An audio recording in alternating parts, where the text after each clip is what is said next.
Hi guys, welcome to traditional taste. இந்த வீடியோவில் நம்ம பூசணிக்காய் புளிக்குழம்பு எப்படி செய்கிறதுன்னு பார்க்கலாம். பூசணிக்காவை இந்த மாதிரி சின்னதாக எடுத்து கட் பண்ணி வச்சுக்கோங்க.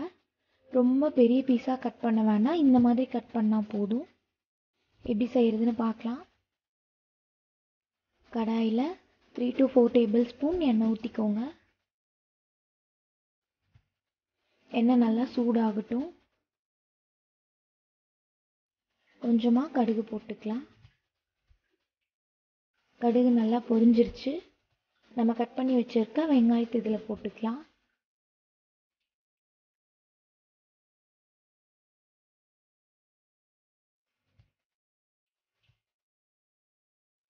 கருவேப்பிலை, வரமிளகாய் எல்லாம் போட்டுருங்க.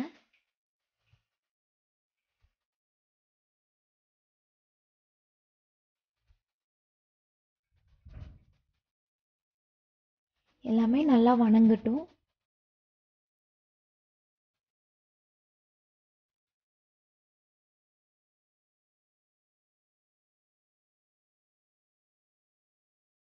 வணங்கிடுச்சு. இனி கட் பண்ணி வச்சிருக்க பூசணிக்காய் இதில் போட்டுக்கலாம்.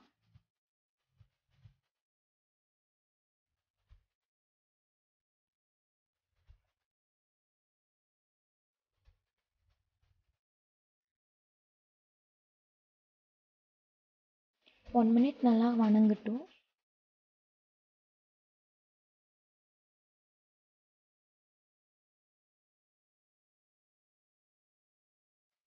குழம்புக்கு தேவையான அளவு உப்பு போட்டுக்கலாம். கொஞ்சமாக மிளகாத்தூள் போட்டுக்கோங்க. இனி நம்ம கரைச்சி வச்சிருக்க புளி இதில் ஊற்றிக்கலாம். புளி இந்த மாதிரி கெட்டியாக இருக்க மாதிரி ஊற்றிக்கோங்க. ரொம்ப புளி ஊற்ற வேண்டாம்.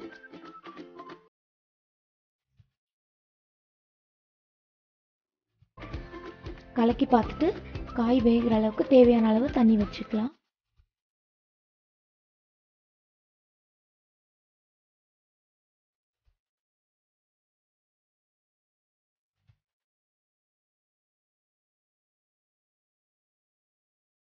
தேவையான அளவு தண்ணி ஊற்றிக்கோங்க.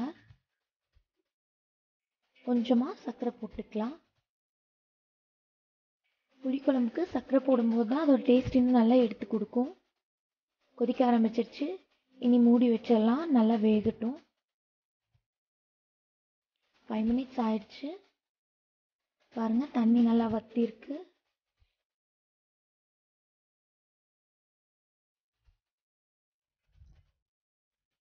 காய் வெந்திருக்கு. இனி இதில் நம்ம தேங்காவை ஆட் பண்ணிடலாம்.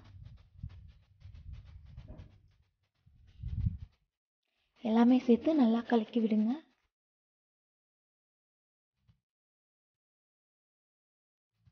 குழம்பு கொஞ்சம் தண்ணியாக வேணுங்கிறவங்க இதே ஸ்டேஜில் ஆஃப் பண்ணிடுங்க. ட்ரையாக வேணும்னா இன்னும் கொஞ்சம் நேரம் நல்லா வணக்கிட்டு ஆஃப் பண்ணிக்கலாம். ரொம்ப ட்ரை ஆயிடுச்சு.